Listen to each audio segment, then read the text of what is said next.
most first-time moms go past their due date. Most first-time moms have really long labors. So I just kept repeating that in my head.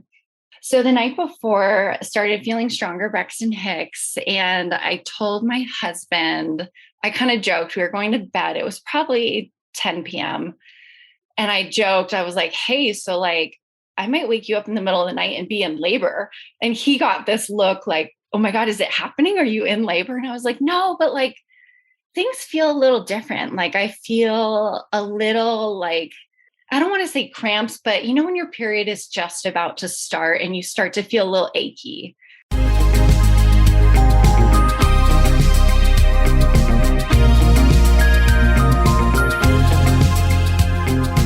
You're listening to the Mommy Labor Nurse podcast, where you'll gain the knowledge and confidence you need to erase the unknowns of pregnancy and birth and rock the newborn days like a boss. My name is Liesl Teen. I'm a fellow mom, labor and delivery nurse, and your host. Each week on this podcast, you'll hear a mix of birth stories, expert interviews, and other fun pregnancy and birth-related content. As a reminder, anything you hear on this podcast is not medical advice. Please see mommylabornurse.com/disclaimer for more details. And now let's get into this week's episode. Happy Monday, you guys. And oh my goodness, do I have a birth story for you this week. This week on the MLN podcast, I am sharing a twin birth story, but not the kind of twin birth story that you were thinking of. No, this mom, or should I say moms, were not pregnant with twins. I had Sierra and Hailey on the podcast this week, and they are twins. Yeah. Okay. So let me explain. Sierra and Hailey are identical twin sisters who had their first babies born within 1 week of each other. You guys, how crazy is that? And hold on to your hats. These stories are wild. I don't want to spoil the episode too much for you guys, but let's just say that this episode may have been longer than both of their labors combined. Okay, let's get into the episode. Wondering what you need to do to stay on track during each week of pregnancy? Not sure what you need to be learning or researching along the way? I can help. Sign up for our free weekly pregnancy series to get tips, advice, and resources tailored to your exact week of pregnancy sent straight to your inbox every week. Sign up at mommylabornurse.com/IamPregnant to get your first email today. See you in your inbox real soon. Hi, Sierra and Hailey. Welcome to the Mommy Labor Nurse podcast. Thank you guys so much for being here today. I think I've had a couple episodes where I've had two guests and it's been three of us. I don't think I've ever had three. So it's been four of us on the podcast, but I think you're like the third or fourth episode now with like a 3 guest episode. So thank you guys for joining me today. I want you to introduce yourselves individually. So Sierra, do you want to go ahead and tell us a little bit about yourself? Sure. My name is Sierra, and I am the mom of a 1.5-year-old girl named Cora. I currently live in Ventura with my husband, Sean, our French Bulldog, Cammie. I work as a marketing manager for a company called Primal Kitchen. And in our free time, we love to go to the beach, surf, cook. And I also love listening to birth story podcasts, including your nurse podcast. Love it. Love it. Awesome. Well, Hailey, who are you and how are you related to Sierra? So I am Sierra's identical twin sister. I also have an almost 1.5-year-old son, Patrick. He was born just a week after Cora. And like Sierra, I'm originally from California, but my husband and I we moved with our son to Denver, Colorado last year. So this is my first winter dealing with snow and all that good stuff. That's probably like something that you're totally not used to. And like, it was probably such a, like, almost like a culture shock going from California to Denver. Yeah. Wow. Yeah. We love it. We love to ski. My husband loves to snowboard. So yeah, definitely a culture shock. It's fun. We both work for a major US airline. I'm a flight attendant and my husband's a pilot. So that's how we met. Oh, very cute. Okay.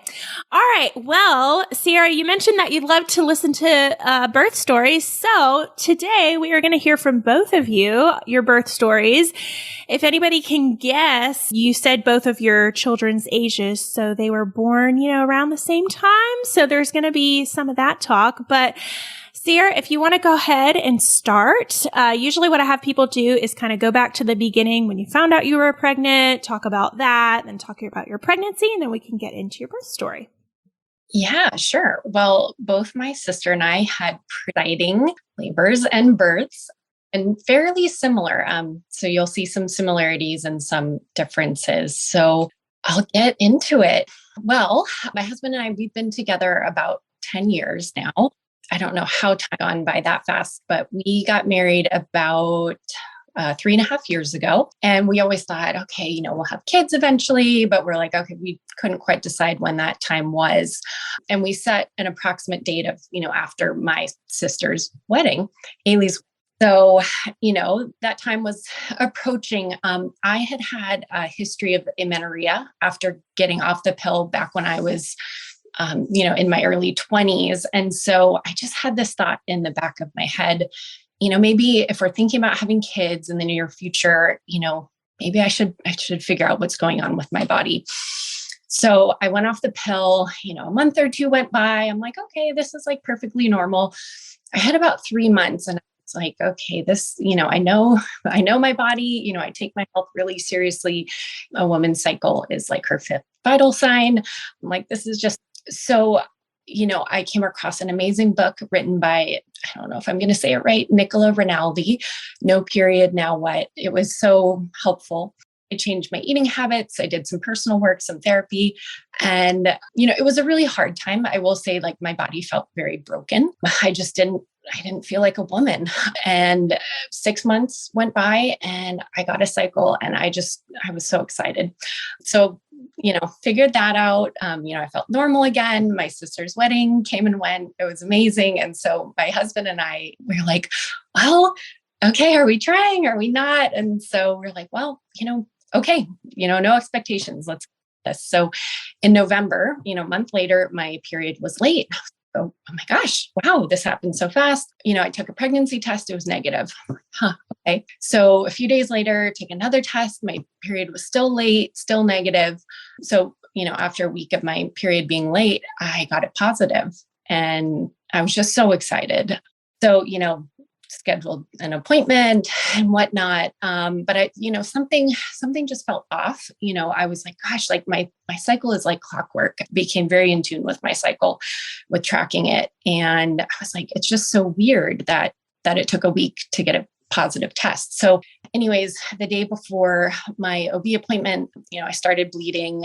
Like, gosh, this doesn't feel good. I know it could have been totally normal. And, bleeding got more intense. I ended up having a miscarriage, which, at first I knew it was totally normal, but it sort of brought me back to that place of my body feeling broken again.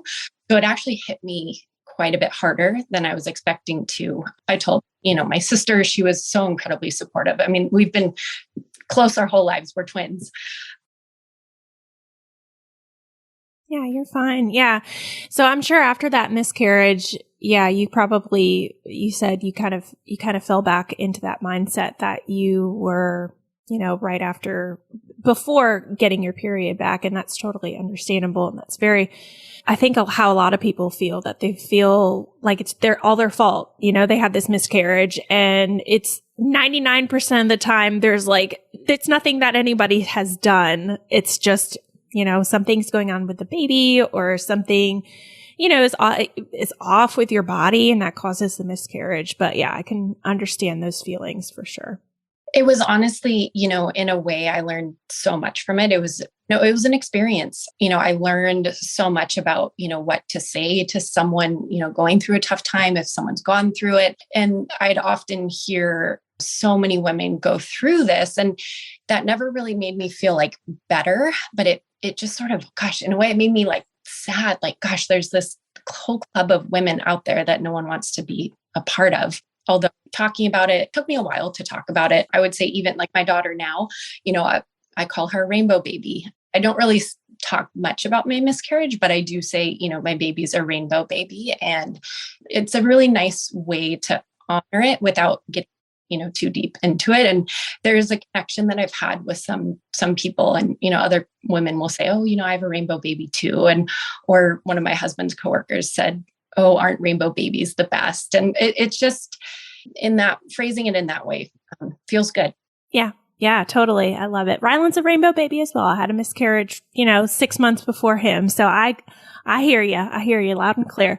So now getting pregnant again with your daughter, I'm assuming you got pregnant with your daughter. You didn't have another miscarriage after having that first one. So what was the time frame looking like that? Right. So we started trying again in January. Once I got one cycle, doctor gave me the go ahead. It happened again, very quickly. Instantly, I was like, terrified. I tried to stay positive. So to add on, we also knew, my sister and brother-in-law were, thinking about kids. And, we really never came out and said it, but I know we were both, it would be amazing if we had kids around the same time. So I was terrified to tell my sister because, I didn't want her to be upset or anything. So my sister's coming to visit. Sean and I are like, gosh, what are we going to do? He's like, you have to tell her. So anyways, I was not around. My sister picks up my phone, and because we're twins, she's able to unlock my phone. That's funny. I never thought about that, but you're right. Right. And so she opens up my Ava app, saw that I was pregnant. She sits me down and says, I have something to tell you. I'm pregnant. And I say, oh my gosh, I'm so relieved. I'm pregnant too. And she says, I know. That's great. And we're both like laughing and crying all at the same time. And it was just the best. And it was such a fun moment. Yeah, that's awesome. Okay. So I have an idea. Instead of like Sierra, you telling the whole way through, can we like tag team? Now I want to hear Hailey and how Hailey like kind of found out, and then we can get back to that point, and then you guys can both tell about pregnancies. Is that cool? Okay. Yeah. And then when it gets to like birth, we could probably switch back to Sierra. Yeah. Actually, that's kind of cool. Yeah. I mean, just a side note too, we both found out we were pregnant right before everything shut down with COVID. So pretty much Sierra was my resource to be like, okay, I only got a phone appointment with my doctor this week. Like, are you feeling this too? Because our due dates were 2 weeks apart ish, 12 days apart. I think closer. I thought it was a week apart. I was October 12th. Okay. I was October 1st. Okay. Yeah. So like 11 days apart. Yeah. So yeah. We would talk all the time about, are you feeling this? And luckily we both had pretty similar pregnancies, but okay. So my husband and I, we got married in September, and Sierra touched on experiencing amenorrhea after she stopped birth control when you were in your 20s, I think. Okay. So I was on birth control from probably the time I was about 16, 17, and I never went off of it. I switched between a few different brands a few times, but until I was almost 31, I was on the pill the whole time. So I was a little terrified that I would also experience some sort of post-pill amenorrhea. So about a year before my husband and I got married, I told him what my sister went through, and I was like, I'm just going to go off of it. Let's just see what happens. We'll use a backup method. So my cycle came back almost exactly 5 weeks later. So I was like, okay, I'm good. And my cycle was a little off. It wasn't extremely irregular. I saw 2 different OBs during the time. Neither one was super concerned, but my cycle was anywhere from like 27 days, I remember, up to 38. So kind of irregular. But I had a few different ultrasounds. Everything else checked out great. My hormone levels look great. But I was like, this is kind of weird. And I don't know if it had something slightly to do with my job. I know like nurses that work night shift or other shift type workers that work weird hours, it can definitely affect your menstrual cycle. So in the back of my mind, I was like, I wonder if it's because, regularly I worked red eyes and flights that, I was skipping a night of sleep. So I wasn't sure if it had to do with my job, working night shifts sometimes, red eyes. And I talked to other flight attendants, and I did talk to a few that told me similar stories. My husband and I tried for a year. My doctor recommended that I switch to daytime flying normal hours, and boom, all of a sudden I was pregnant. So I kind of had that thought in the back of my mind. So we started trying the month we got married, and nothing happened the first few months. And I was like, okay, like we're both, healthy. I'm young. Like it's totally normal for it to take up to 6 months. By month 4, I was getting a little bit discouraged. I was like, I wonder if something's going on. So I went and saw my OB, and it's kind of funny because then a month later I did get pregnant, and she kind of joked like, sometimes you just have to scare your body into getting pregnant. Yeah. Exactly. That happens all the dang time. Like you're like, I think there's something going on. And then like literally the next month you're pregnant. Yeah. So everything checked out. She was a little concerned about my irregular cycles, but she was like, they're not extremely irregular, and everything else looks good. So she was like, if this is still the case in a few months, come back, we can check some other things. So yeah, Sierra and I both got pregnant in January. And it's so funny because their first question is, oh my gosh, you guys planned this. And, we always say as much as you can plan a pregnancy. Yeah. But yeah, no, totally. Well, that is awesome. Okay. So I want to hear how both of your pregnancies were. If you had any like really crazy things happen, morning sickness, bleeding, like, any complications or anything. So Hailey, why don't you go first since we're already, you just found out you're pregnant. Yeah. So I had a fairly easy first trimester. Sierra and I would both joke like, oh man, it feels like I have a hangover. I just feel hungover every day. Yes. So, I'd wake up and want to eat just carbs immediately. I was really lucky. I never threw up. I just had that, slight nauseous, fatigue, tired feeling the whole first trimester. My second trimester, got even better and easier. And my third trimester, I think looking back, was probably the hardest for me. I remember telling Sierra, like, man, why does every woman complain about the first trimester? Like the third trimester is the hard one. And I had a ton of back pain, ton of hip pain. And I saw a chiropractor my whole pregnancy. I would go at least once or twice a week. And that was the only thing that kept me comfortable. Yeah. Yeah. I saw a chiropractor as well with Rylan, and I think she's just did me real good. I had a lot of tailbone pain, and she really fixed that. But yeah, I don't think I've ever heard of anybody saying I went to a chiropractor during my pregnancy and like, I just didn't really like it. Like I hear rave reviews. Like everybody's always so passionate about the chiropractor. So I hear you on that. Well, Sierra, okay, let's talk about your pregnancy. Any complications, anything, crazy that went on? My sister and I had pretty similar pregnancies, a little bit of nausea, tired beginning. Although I feel really lucky, I was able to stay really active. I would say my biggest complaint was most of my pregnancy, my feet were super swollen and they would get like this achy feeling. And, luckily we live by the beach. And so I did a ton of swimming. I had to kind of stop that about halfway through. Also, my doctor didn't really like the idea of me surfing. So yeah, I guess, is it a contact sport? I guess maybe like the wave can really hit your belly. I guess I can understand that. Yeah. Yeah. Yes. I did a ton of swimming, which was great. Just sticking my feet in the cold ocean made them feel so much better. And I would say from probably about 25 weeks on, I had Braxton Hicks contractions all the time, never painful, but they just were annoying. I did start to get used to them, but I would say besides that, that was about the only things that were significant. Yeah. Yeah. Okay. Well, I mean, that sounds pretty good. Like, you guys had pretty decent pregnancies, I would say.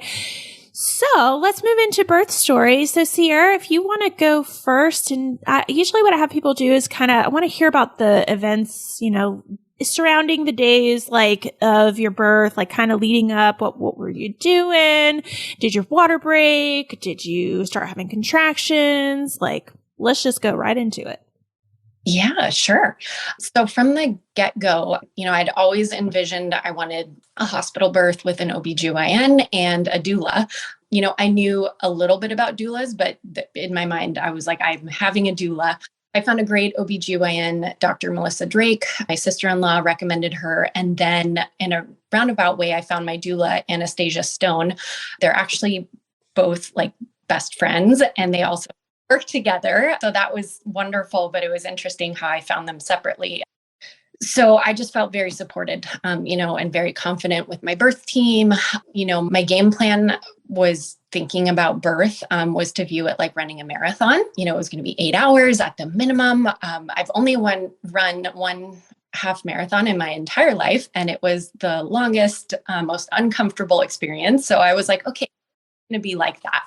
So I just knew, I'm going to distract myself. I'm not going to acknowledge, labor's happening. I know my personality. And if I were to look at the clock or time contractions, I would get frustrated. And so I just obviously trusted my doula. I was like, hey, I'm going to be in touch with you. You'll tell me when to go to the hospital. She's like, that's a great game plan. She taught us birth classes. I just felt really confident.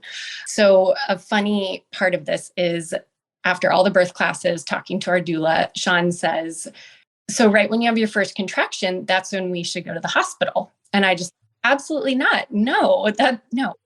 So it's not how it works. Let's go back a little bit. We got to review some stuff here. Were you just not in the birth classes? Yeah. And, I had it in my mind that I wanted a birth without an epidural. But I was going to stay open-minded. I'd never been through birth before, so I had no hard set rules. So it was at the end of my pregnancy, I had my 38-week appointment. I think I was just a little over 38 weeks. And I see my doctor and she's like, okay, you're 2 centimeters dilated. This is great. Is it okay that I text Anastasia? And I thought that was cute. I'm like, yeah, it's totally okay. I appreciate you asking. And she's like, oh, I bet this baby's going to be here, before the weekend and is over. I'm like, okay. I'm like, all right, well, I left the appointment and said, see you soon.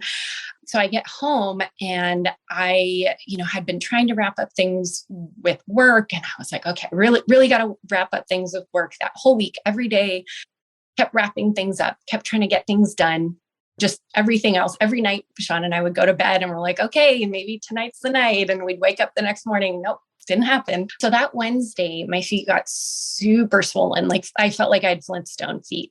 So I took my blood pressure, called my doula, called my doctor. I ended up being fine. Just said to rest and elevate my feet. I saw my doctor the following Friday. I was 39 weeks, a few days. And she's like, gosh, I'm surprised to see you. I thought this baby was going to be here by now. I'm like, nope, she's still cooking. So she checked me. I was 4 centimeters dilated. And if I wanted a membrane sweep, and I was like, no, this baby knows when she wants to come. And so that was about I think it was 11 a.m. or so. So I texted my doula and, told her that. And she texted me back, wow, you're going to start labor almost halfway there. And in my mind, I knew, okay, you get to 10 centimeters, but I guess I just didn't really grasp how far along 4 centimeters really was. And, I heard stories, I walked around for a week at 5 centimeters and okay. So anyways, the day, starts to end. And I recall, talking to my mom on the phone and I was like, I'm just kind of tired. My due date is next week on Wednesday. If this baby's not here by Monday, I'm just going to call HR and tell them I'm done. I work remotely from home. And so, I'm on a computer. My job really isn't that intense, but I was just getting tired. So I made the call, wrapped up for the day, went for a beach walk with my dog. I watched my husband surf. We made dinner. I put together a lamp for the baby's room, just trying to get everything all set. So then I felt like I finally relaxed. I sat down to watch some TV. This was about 10:30 at night. So right around 10:45, I felt some cramps and they weren't painful at all. I just was like, these are stronger Braxton Hicks contractions. I went to go brush my teeth and then, get into bed. and I felt one contraction. And in my mind, I'm like, okay, that was a contraction. This is happening. So I texted my doula. I said, I think I'm in labor. I'm going to go get some rest. Uh-oh. And yeah, that is pretty much where the story starts to get pretty wild. So then I had my second contraction and I was like, okay, this is really happening. So I went into our kitchen to get some water. I thought, okay, I'm going to crawl into bed. I'm going to get some rest. I'd just gotten some water and the third contraction hit and I'm leaning over our kitchen counter and Sean is right there. And he did remember some stuff from the birth class. So he asked me, can you talk and can you walk? I told him very strongly to shut up. He just got this look on his face. She can't walk. So pretty much by that third contraction, I felt like I'd been hit by a train. I was so out of it. I went into like this labor la la land. Immediately, I felt like I had to throw up. I went and threw up. I went to the bathroom. After that, I was like, gosh, I need a shower so badly. After that, I needed to. So I'm in the shower and the water did feel quite a bit better. That's what, everyone talks about. Although it didn't make me feel that much better. Every time a contraction hit, I was on the floor of the shower on my hands and knees. Finally, Sean comes in and is just like, Sierra, we need to go. He's trying to be so sweet because he knows that I hate to be rushed. But he's just like, we've got to go. We've got to go to the hospital. And in my head, I just kept thinking, how can I go through this for another 8 hours? Like, this is going to be insane. If I have 8 hours of what I'm feeling right now, like I'm getting that epidural if I have 8 more hours. So, still not timing contractions. I'm still not acknowledging that really, I knew this was happening, but I was like, I just kept I just had it in my head. I'm going to push it out of my head, me if I'm not acknowledging that this is happening. So then I get out of the shower, John gets me dressed. I couldn't even myself. And he starts timing my contractions because he's like, we've got to time them. So my contractions were lasting about 4.5 minutes, 1 minute apart. And I think the app told us to go to the hospital. It's like a built-in feature, I guess, that it's like, okay, wait a second. These are a little too close and a little too long. Yeah. And, looking back at the timing, that's about normal when you should go to the hospital, right? Or 511 or something or for an hour. But see, by this time, I think it was probably, this was maybe about 11:30, 11:45 at night. So it had only been an hour maybe since my very first contraction. Yeah. That's normal. That's you're at that 411. And what I always tell people is the 411 kind of rely on it loosely. Sometimes with first time moms, they're at that 411, but they're not really in active labor yet. And then for other moms, they might not even get to the 411. Their contractions might be so intense at 5 minutes apart that it's, irrelevant. So I always say use it as a loose, kind of guideline. But yeah, it sounds like, correct me if I'm wrong, but it sounds like you were already pretty deep into active labor before you were at that 411. Oh yeah. After throwing, we actually have this amazing picture that Sean sent to our doctor and our doula the next day because I forgot a part. After I get out of the shower, I was convinced I did not want to show up to the hospital with wet hair because I would get cold. So I had to blow dry my hair. He has this picture of me. I didn't even know. And both my doctor and my doula looked at that and they're like, oh yeah, that's a woman in transition right there. We all got a good laugh about that. So luckily Sean was in touch with our doula. She understood what was happening and she hightailed it, to the hospital. We had actually a 30-minute drive to the hospital because I happened to see an OB/GYN not that close to me. I didn't think much of it. I thought I'm a first-time mom. I'll have plenty of time to get to the hospital. So that was the worst car ride of my entire life. We got in the car and things just progressed even more. It was so painful. I was pinching myself. I was hitting the side of my car door to balance out the pain. I was on the phone with Anastasia, my doula. She was helping me breathe. We're about halfway to the hospital, I remember, because we were looking at the signs and I knew that the town we were passing through. And in the middle of a contraction, my body feels, everything in my body wants to push. And you were only halfway to the hospital? Okay. I can only imagine what was going through Sean's head at that moment, because in our birth class, our doula had showed us a video of a woman giving birth in the car. Mind you, this was like a mom. It was her third baby. I just was like, this doesn't happen to first-time moms. First-time moms do not have babies in the car. But then in my mind, I was like, wow, I'm that mom. I'm about to have my baby in the car. I mean, my body wanted to push this baby out. It was uncontrollable. Luckily, I was on the phone. My doula was coaching me through breathing. I mean, that was just the best thing. So we make it to the hospital. Luckily, they knew we were coming. We called them. And I just so vividly remember checking in at the front desk. I'm like handing them my paperwork and shaking. They get me into a wheelchair.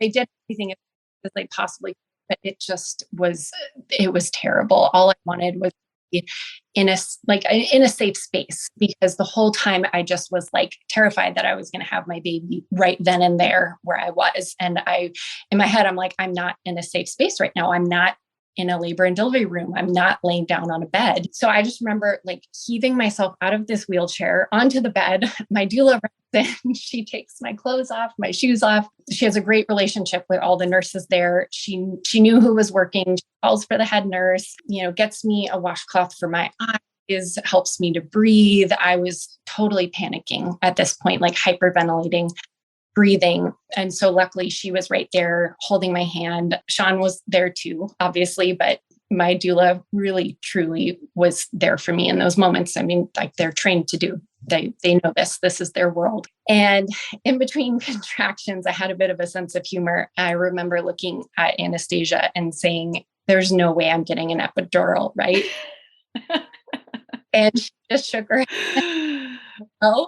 And she was, well, remember, you wanted to try and do it without it. And I was like, oh, I'd give anything for that epidural right now. I asked about the birth tub too, because my hospital had, or not birth tubs, but just a tub to go into. And I'm like, there's no time for that. And she's like, no, there's no time for that either.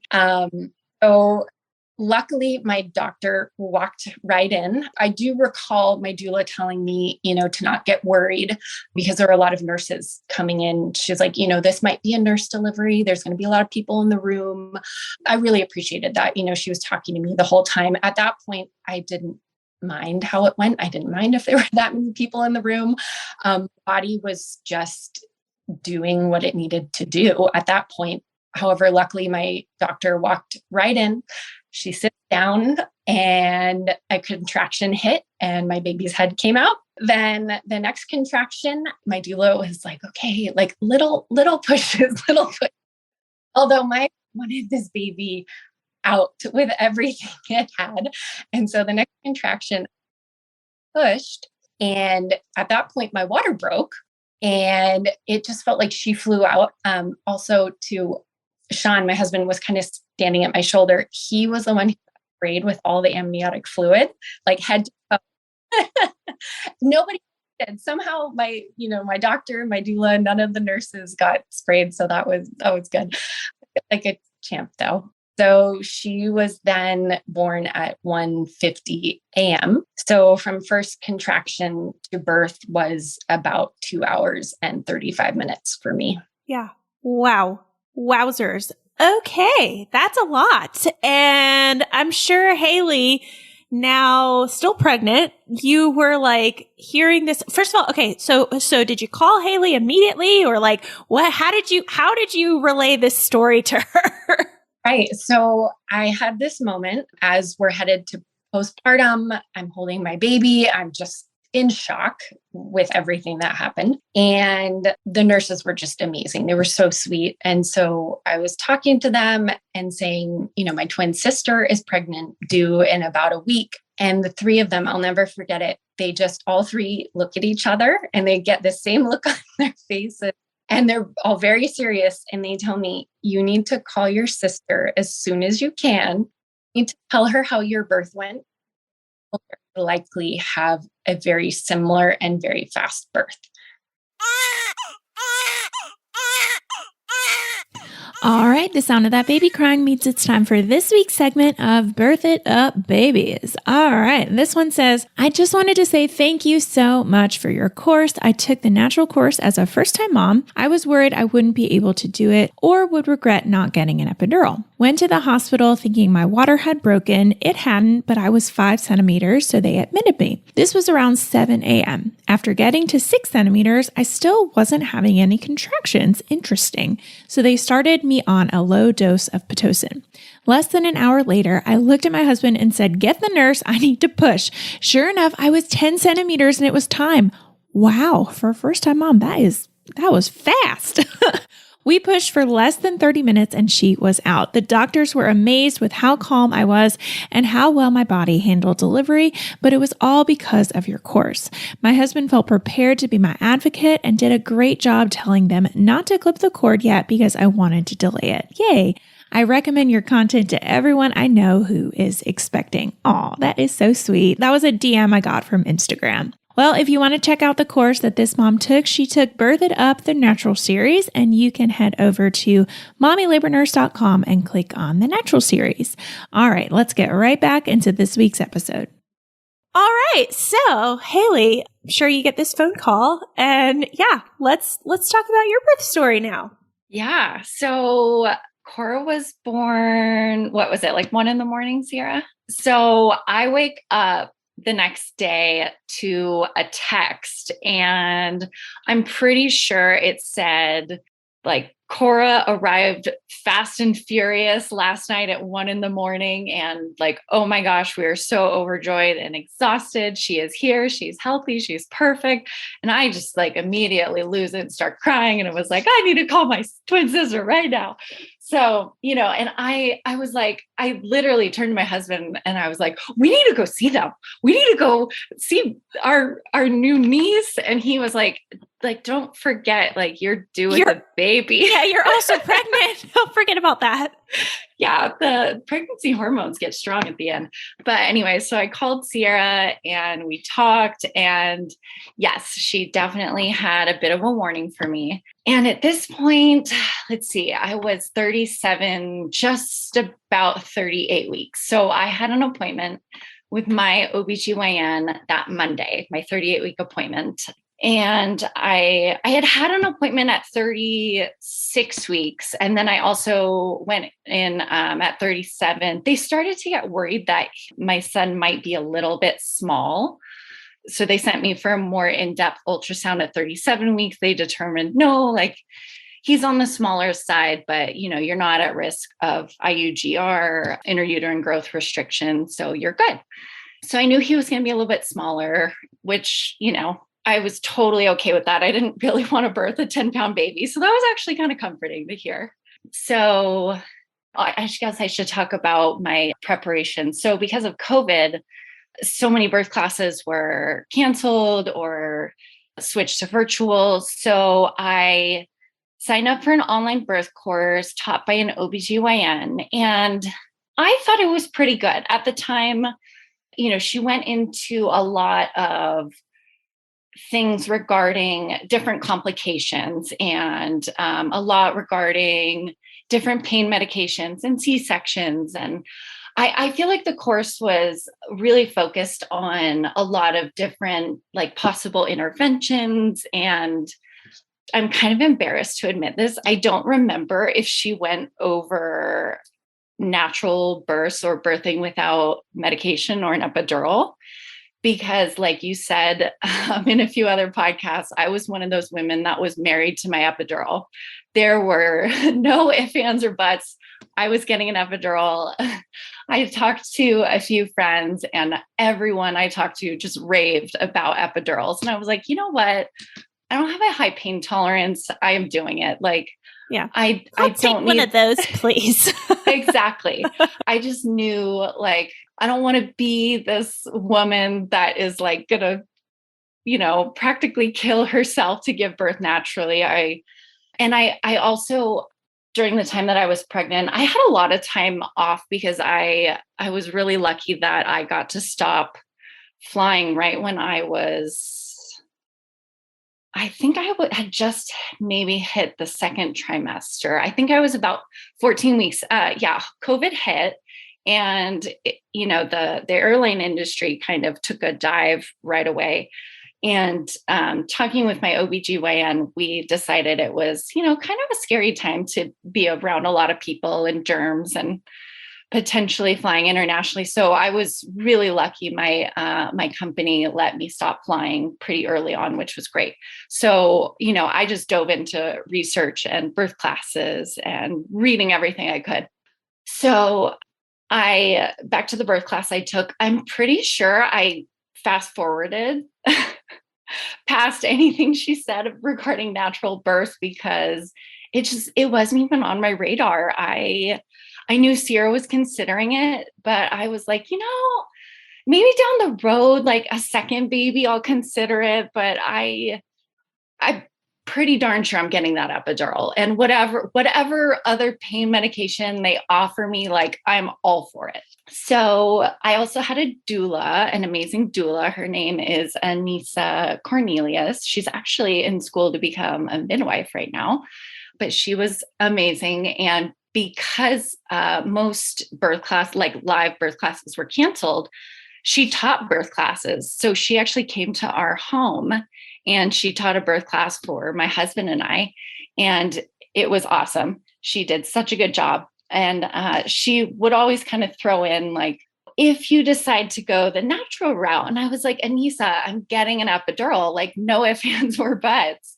And she kept saying, well, just in case you change your mind and you decide to go without an epidural.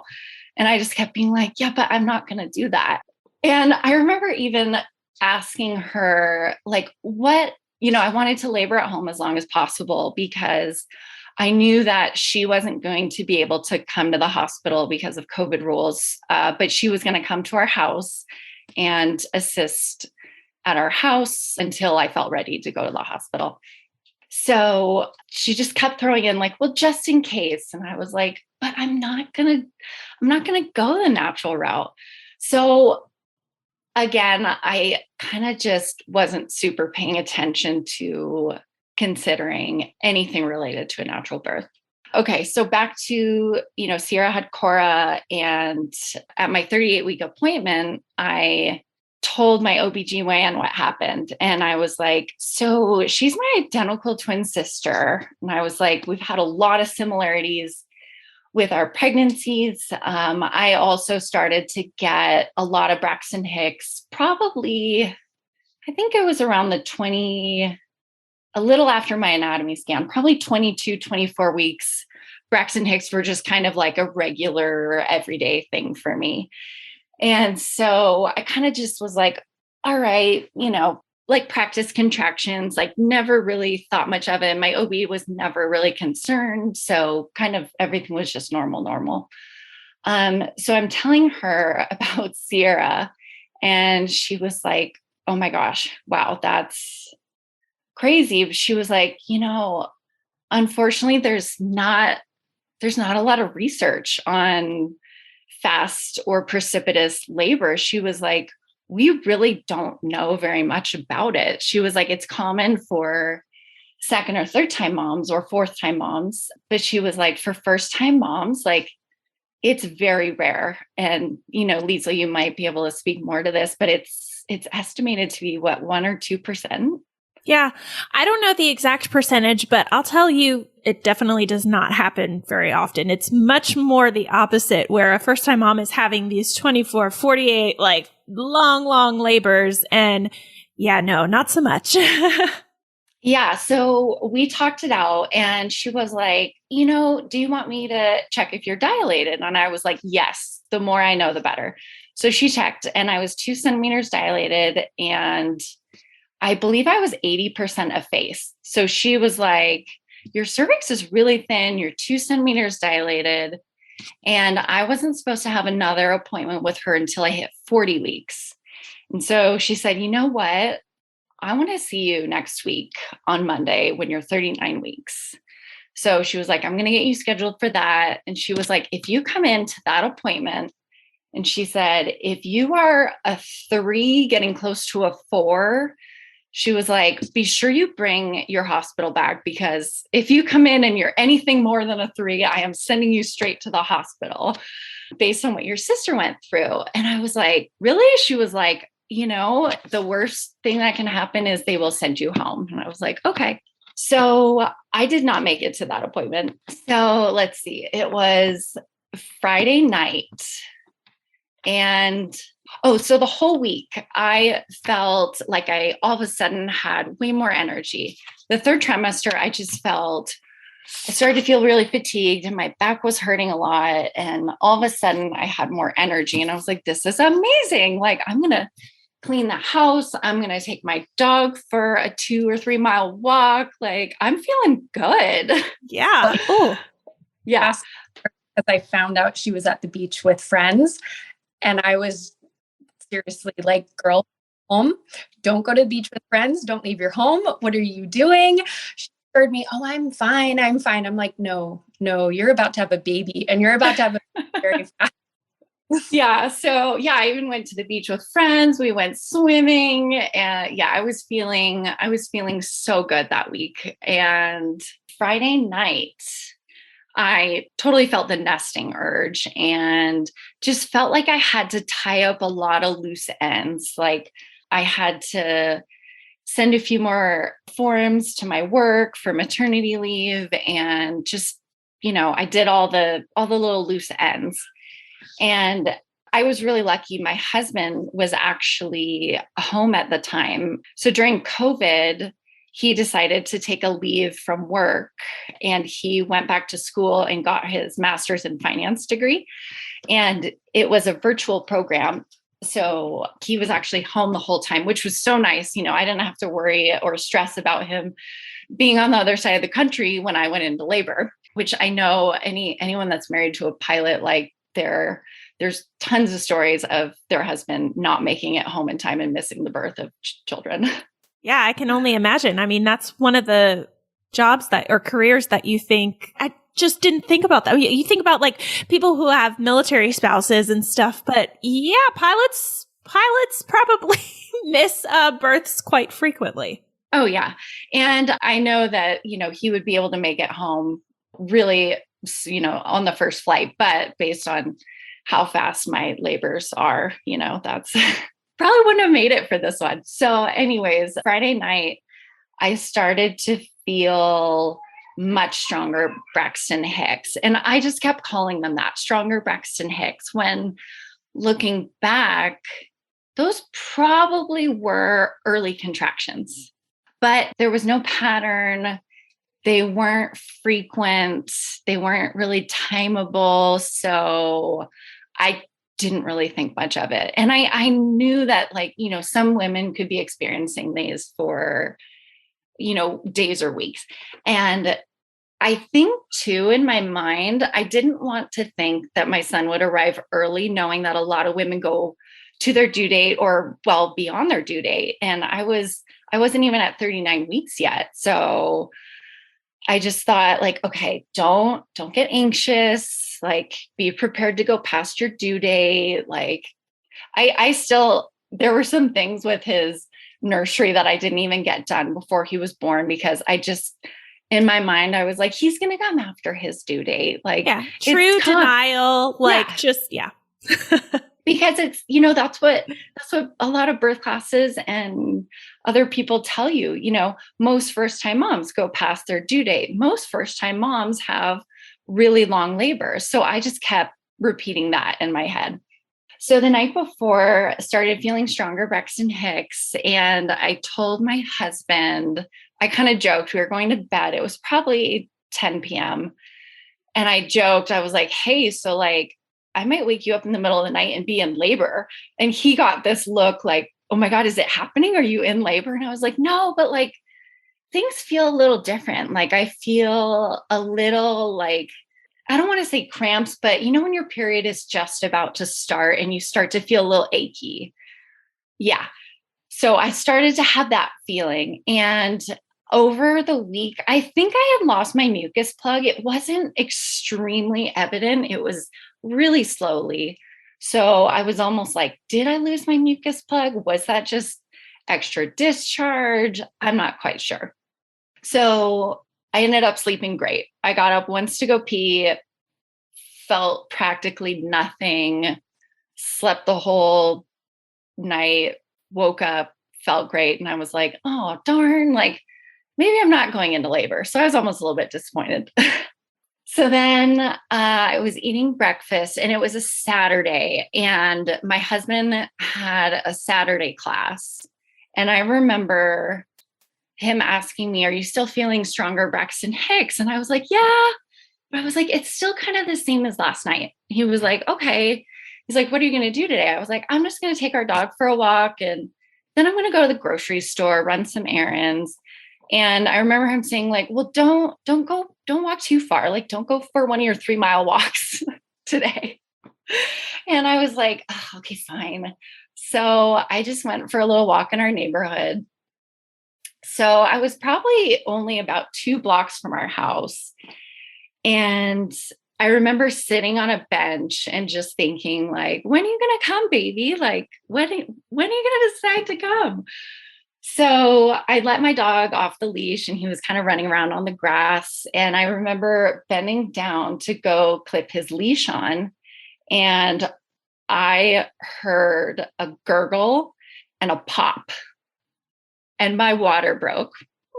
And it was a Hollywood movie water breaking.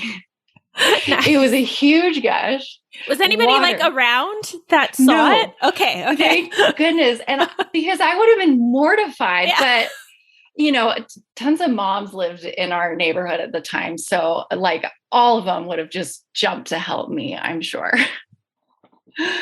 So yeah, nobody was around. And I was shocked. I was like, it's not supposed to happen like this. You're what?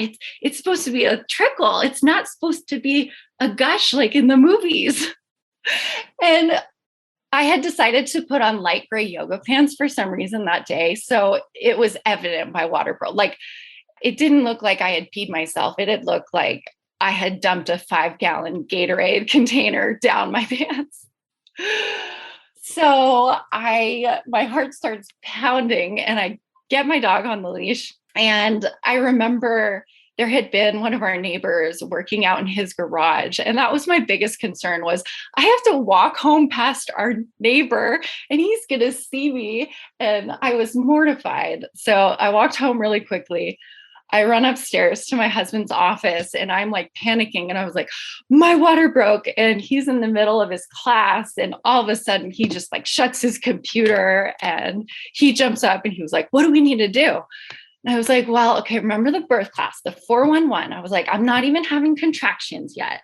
So I was like, I'm going to call my doula and see what she thinks. And he was like, but Sierra's labor was so fast. Like, we need to go to the hospital now. And I was like, no, I was like, just because hers was fast, it might not be fast. Famous last words.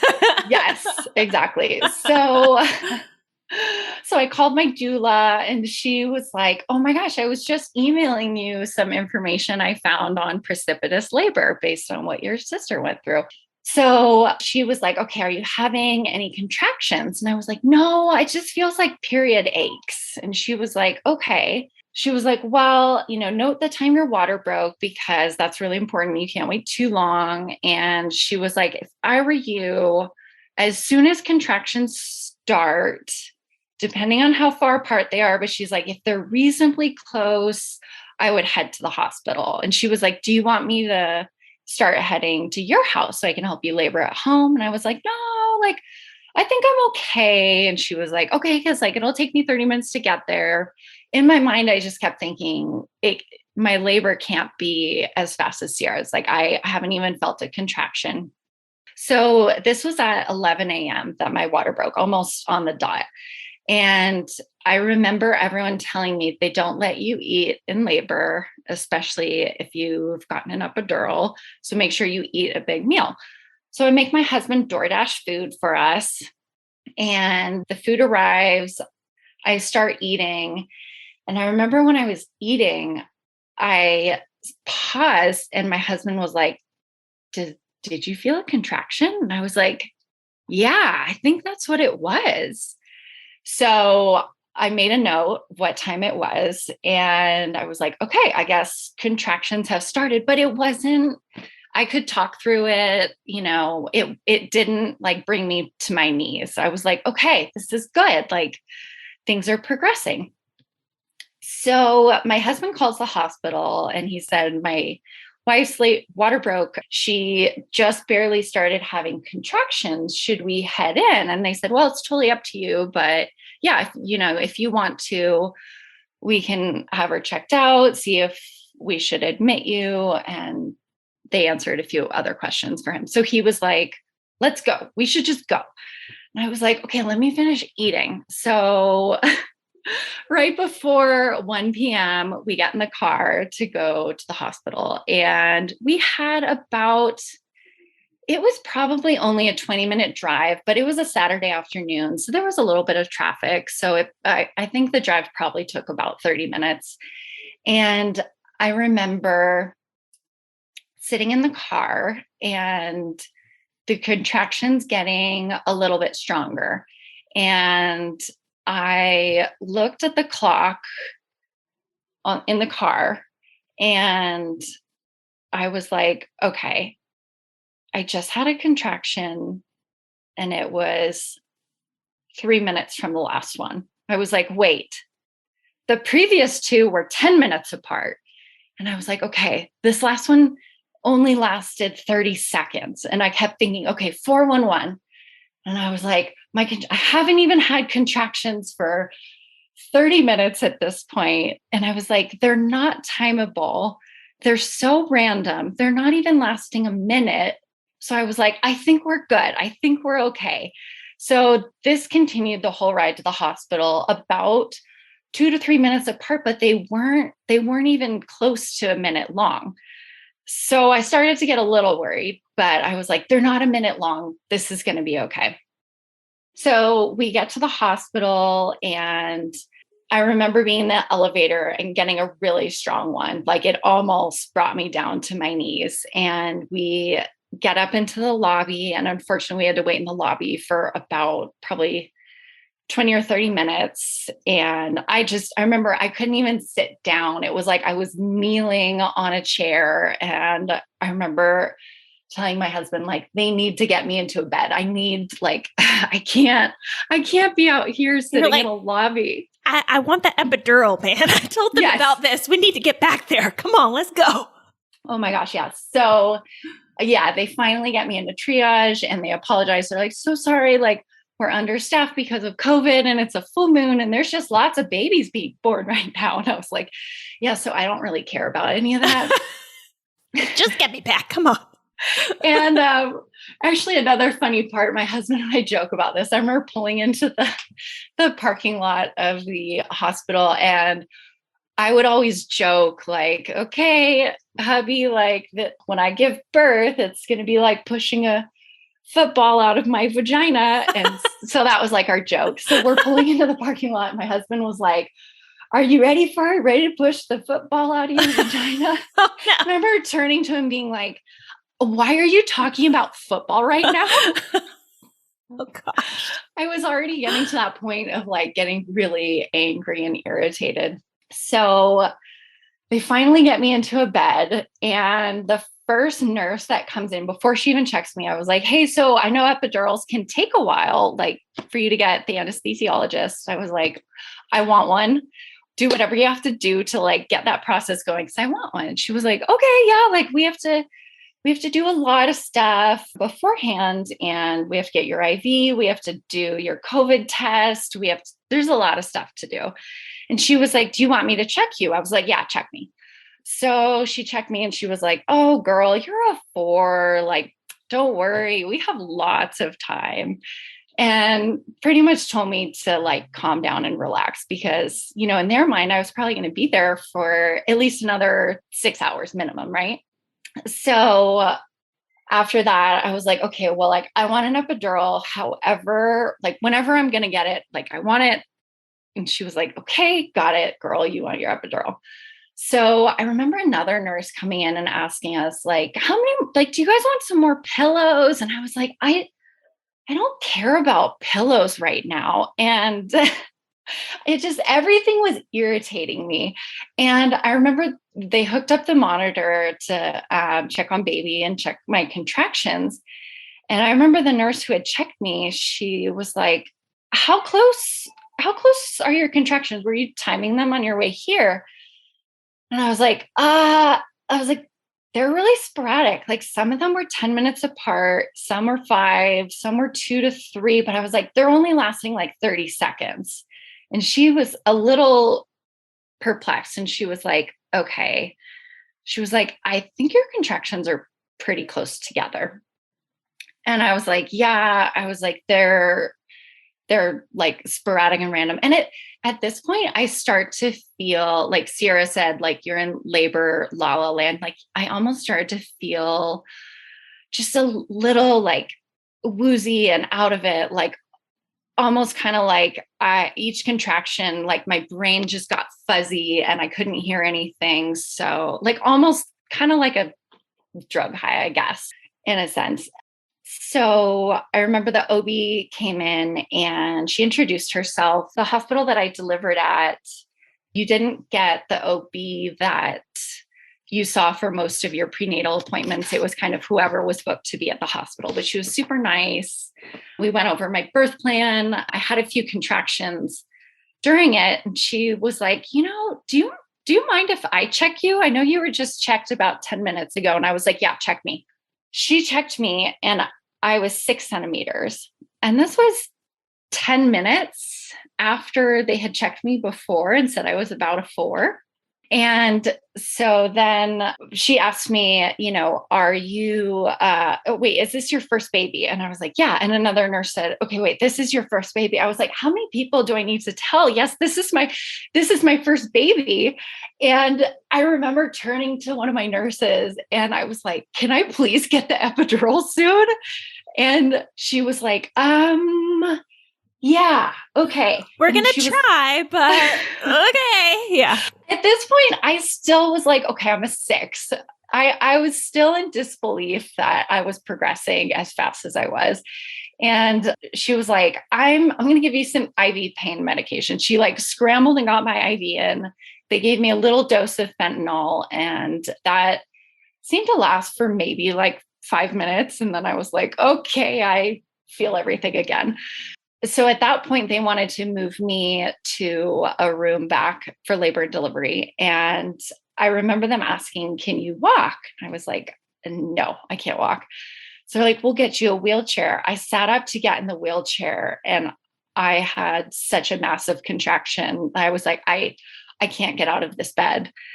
And so the OB and the nurse, they were like really quick thinking. They said, let's just switch the beds. So they wheeled me down the hallway in the same bed, switched the beds out. Pretty much the moment I got into the new room, I was screaming and crying. And I remember turning to the nurse and saying, I'm not getting the epidural, am I? And she was like, I'm so sorry.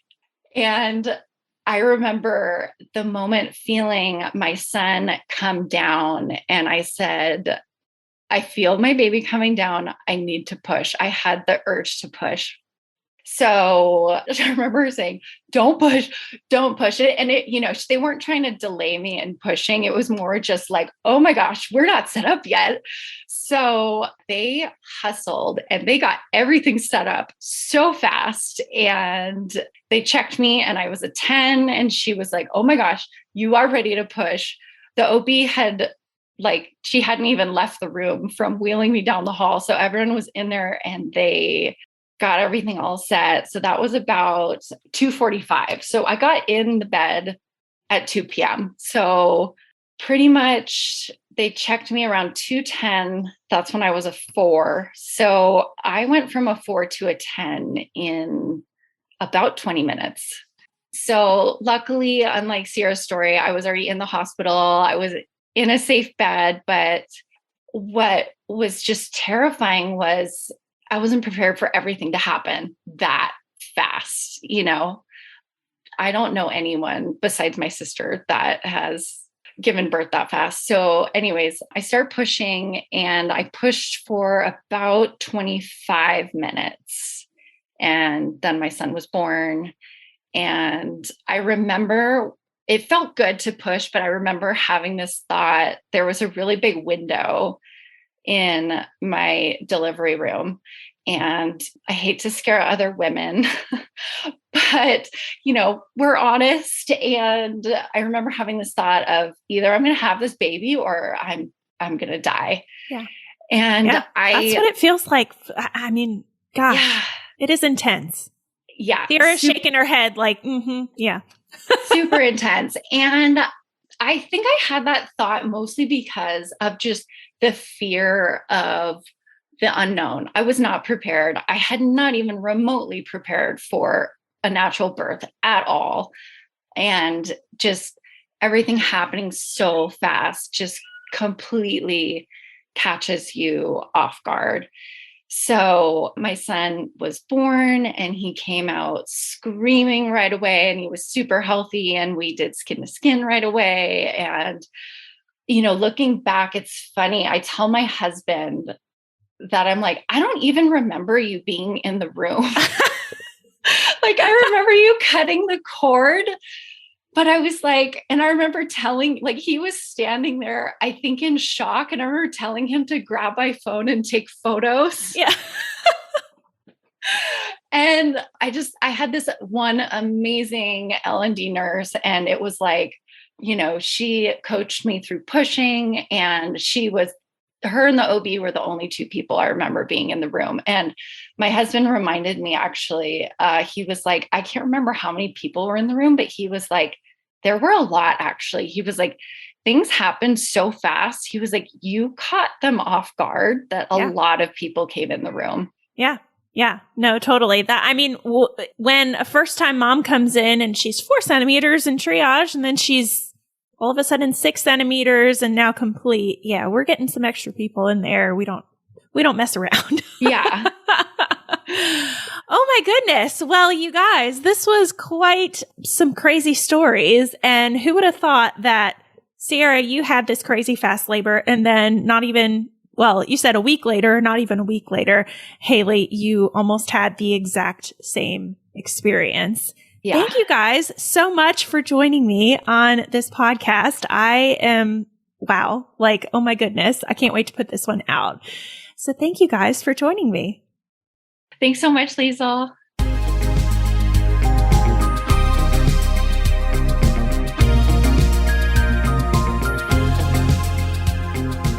All right, guys, that wraps up this week's episode. Thank you so much for tuning in and letting me be a part of your motherhood journey. It is truly an honor. If you like what you heard, don't forget to hit that subscribe button so you never miss an episode. And I love hearing what you guys think of the podcast. So if you're liking what you hear or you have a suggestion, I'd be so grateful if you'd go ahead and leave me a review wherever you're listening to help more mamas just like you find the show. What do you think? Are you starting to feel a little more confident about your pregnancy and birth? Well, if you want more, be sure to head on over to mommylabornurse.com/podcast for today's show notes and a library of episodes so you can keep getting educated before your upcoming birth.